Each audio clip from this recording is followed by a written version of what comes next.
today I found out that I passed step 1, which for a lot of medical students is a big deal. And I've seen a lot of videos and posts on Reddit and little articles talking about the best way to study for this test. And one thing that seems to be missing is, one, how to deal with the emotions of going through step studying and taking step. And then two is really looking through the questions and some of the things that you might see, because I've seen a lot of people talk about the questions being a little bit longer or a little bit more complicated. And today I wanted to talk about those two things. Now, if you want to skip to the end of the video, I actually have thought about a practice question that I feel like really encompasses the personality of step 1. Again, I'm not here to tell you exactly what step 1 is going to have, or or the questions or the exact questions that you're going to see, but I am here to tell you about more of the feel of the test. So obviously I'm celebrating, I'm drinking, I'm wearing clothes like this. So the first thing that I wanted to talk about was the fact that I had started studying for STEP back in June, because I'm not really good at tests. And just to give you an outline of the time frame, so I started studying in June. I then had dedicated back in January, and then I took the test February 18th. So that just gives you a good outline. Before going into dedicated, I had done about 70% of Pathoma and about 70% of Sketchy. And then I kept up with the cards as I had gone through GI, and then we also had done OBGYN stuff. So GI and GU. So that's the time frame of the Anki cards, as well as just keeping up with studying. You'll notice that I love Pokemon. I mean, I'm wearing I'm wearing this shirt here. I got a Fuecoco here. I got a whole bunch of Pokemon stuff, and then this giant avocado thing. So let's just dive right into it. When dedicated started, I had taken a practice test. It told me that I had an 80% chance of passing, which is pretty good. Then 2 weeks later, I took another test, and it said that I had an 89% chance of passing. Then about 2 weeks after that, I took another test. It said that I had a 98% chance of passing. And then I took the free 120 about a week and a half before the test, and I got approximately 70%. I did most of UWorld, so I think about 84 to 90% of UWorlds, with about 80 questions a day.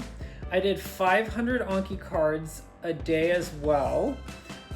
During the June to dedicated, I did about 200 to 300 Anki cards, so I definitely kept up with it. And then I also want to mention that I got a PhD in infectious disease. I'm here to tell you about how I felt throughout the process and how I navigated those feelings. So I think the first thing that is really important to consider is that UWorld is really meant to give you a breadth of different questions. Now, on top of that, I also did the step 1 question of the day. So that included Lecturio, boot camp, and then there was a third one. I think it was like step1daily.com or something along those lines. And obviously I'm drinking champagne because I passed. And I feel like those two gave me a good sense of reality, because UWorld really is meant to trick you, and the questions that it gives you are meant to kind of pick at those sore spots that I found. Now, with that, it can be frustrating, right? There were days when I got 9 out of 10 questions in a row, and there were days when I did 10 questions and got 0. I mean, I got none of them correct. And that can be really frustrating. So don't worry. I mean, I hate to say this because I feel like it's advice on, certain percentages, but I stopped worrying about UWorld blocks that I was getting 50% in, even up to the last week of studying before step 1. For breaks, every Friday I was feeling super overloaded, and I actually took children's ibuprofen, which is I think 100 milligrams, 80 to 100 milligrams. And I thought that this was really good at controlling my headaches, but the one thing that I told myself that I didn't listen to was that one score doesn't invalidate the rest of them. So, this is what I told myself. If, you pass the first test and the second test and the third test, and you don't do as well in the fourth test, well, don't freak out because you do have this history of these other tests. That being said, every single time I took a practice test, I couldn't sleep. The one thing that helped me that I thought was actually pretty good, in addition to the children's ibuprofen, was carbo loading. So the day before the test, I actually bought a 20-inch family pizza at the local pizzeria here, and I maybe ate like 3 or 4 slices. They were pretty huge, which is about half a pizza for a whole family. But in general, I think that eating carbs really helped me the night before.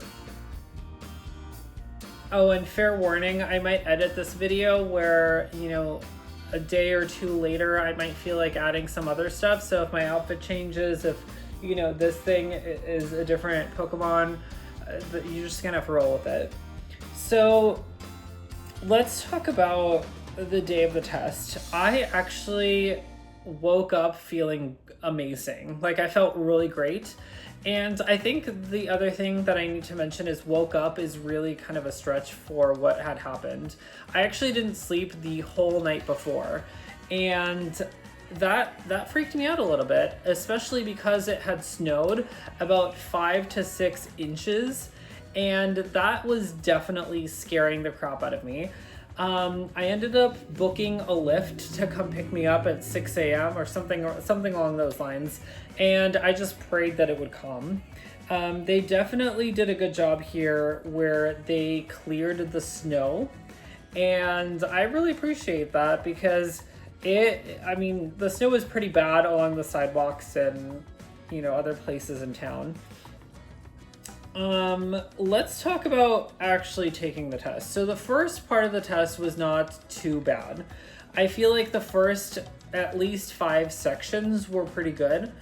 By the 5th section, I did feel like I was losing some of that brain power. And the second half of the 5th section, I actually was so sure that I had bombed it. Like, I was up to that, it was fine. But then that 5th section, I was a little delusional, a little loopy, a lot sleep deprived. And I was feeling like I needed a timeout. Between every single block, I took a break, and I think it was good to have these moments to reset. So one of the things that I did was I took a bathroom break. I ate a piece of my protein bar. I also drank tea. So my tea of choice was honey with black currant. And I feel like this tea gives me enough energy without actually making me feel wired like caffeine does. And the other thing that I should mention is by the 6th and 7th, so kind of like by the end, I was feeling a lot better because I told myself, get your fucking act together. And by the 7th section, I actually farted and shot my pants a little bit. And so I was sitting there in poop taking the final section. Now, the other thing that I should mention about this final section was I actually took a longer break than I thought that I was allowed. And when I started the section, I was about 1.5 minutes in. This was my last break, and so I went over time. And so, you have to roll with the punches. And I finished that section with actually 2 minutes left to spare. And I feel like that was, I don't really know what happened there. I ended up walking out of the test feeling great. I felt like this was not the worst test, but I felt content. I felt content that I had spent a lot of time since June studying for this test. I felt content about the amount of work that I put in through UWorld and through Pathoma and through Sketchy, and it was great. Now, during the time of waiting, I did look into why people might fail this test, and there was one story that kind of stood out. So, before I get into that, I think the one thing that people usually say is they didn't study and they didn't take it seriously. So, study and take it seriously, right? I had done a lot of studying up front, and I was still studying about 12 hours a day. Now, there were breaks in there, so let's say it was about 8 hours of studying and with, the Pomodoro method and making food and whatever. But it was still a pretty good chunk every single day, except for that Friday where I took a half day off. I had to get out, I had to buy groceries, I had to make sure that, my fridge was stocked and everything like that. Now, the story that really struck me as being weird was that there was this lady on Reddit and she had failed this test twice and then she passed the third time, and people asked her, what did you do? What did you finally figure out? And she said, well, I haven't been reading the questions, and the first 2 times I took it, I kind of went off vibes, and then by the third test, I was reading the questions and I passed. And it really freaked me out because I definitely felt like there was some part of my brain that was answering and I didn't really realize what was going on. I was just kind of answering and it felt right. The other thing is the day before getting the results. So the other thing that is really important is that you usually get your results on a Wednesday, and it's the Wednesday that's 2 weeks after you take it. Now, this rule could be different for everyone, but in general, this is what I'm seeing. This is what happened to me. Again, average test taker here, and the average test taker should pass the test, right?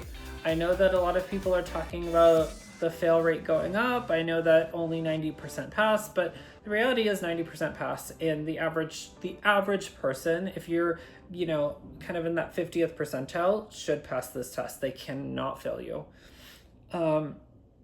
So I got my score today, and I actually opened my phone. I disabled pop-up blockers. Or pop-up blocker or whatever on my phone. I took my phone to the bathroom, and I opened it, saw the pass score, and then I just diarrheaed into the bathroom.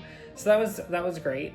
And I feel like I should stop pooping whenever I get news like that. So for this next part, I actually want to walk you through the logic of the questions, because a lot of people have commented on the fact that they're different and they feel like the stems are longer and the questions themselves might seem like they're different. So for this next part, what I'm going to do is I actually wrote a question. Again, I have a PhD studying infectious diseases. I was looking in part into cystic fibrosis and bacteria involved with that. And so I thought that it would be great if I walked through a question using some of the logic that I felt like was true on the test. And this is actually how I thought through the questions as I was taking the test. So maybe this will be helpful for you. Now for this part, I'm gonna have to ask you to turn your brain off. Like, this is not, I don't care if you get this question right. I don't care if you know what's going on. I don't care if the obsessive compulsive medical student part of you wants to pause this video and answer the question and figure it out. That's not the point of this. Don't do this, just listen, okay? Okay, so a 12-year-old girl presents with a history of recurrent respiratory infections, persistent cough, and poor weight gain despite adequate nutrition. Her parents note that she frequently produces thick mucus when coughing and has had multiple courses of antibiotics in the past year for respiratory exacerbations. Sweat chloride testing confirms a diagnosis of cystic fibrosis. So great, we actually have the diagnosis. And the whole paragraph really didn't need to be there, but sometimes these questions are going to be long and they're going to add fluff like this. So let's keep going. Concerned about worsening respiratory symptoms, her physician orders a bronchoalveolar lavage, which identifies gram-positive cocci as the predominant organism in culture. Given her underlying condition and the bacterial findings, which of the following organisms is the most likely cause of this patient's infection? A. Pseudomonas aeruginosa. B. Haemophilus influenzae. C. Staphylococcus aureus. D. Streptococcus pneumoniae. E. Burkholderia cepacia. So for this question, I am being intentionally tricky without being tricky. So if you read the last sentence in the first part, you probably would have said Pseudomonas. However, the sentence buried in the question says the organism is gram-positive. So let's remove all the gram-negative organisms. All right, good. Now let's look at what we have left. So we have staph or strep. You have a 50-50 chance here, and this is a feeling a lot of test takers actually feel. They know CF, they know Pseudomonas, but something like this might take them for a loop. The correct answer here is staph, and here is the proof of that. Now I know it might be a little bit difficult to see, but that green line is Staph aureus, and around 11 to 17 years of age, you can see that it's still the predominant organism, and then Pseudomonas kind of runs up and takes over after that. Hopefully, after seeing me massage the question a bit, you can see the logic that goes into solving some of these questions. And yes, this might seem a little bit different than UWorld or the NBME exams if you've done those. Hopefully this video has been helpful. Step 1 is a beast. It requires a lot, but remember, you can control your emotions and you can control your thoughts. You might feel like 10 minutes your brain is off during the test, but keep powering through. Get back in, lock in, you've got this. Good luck.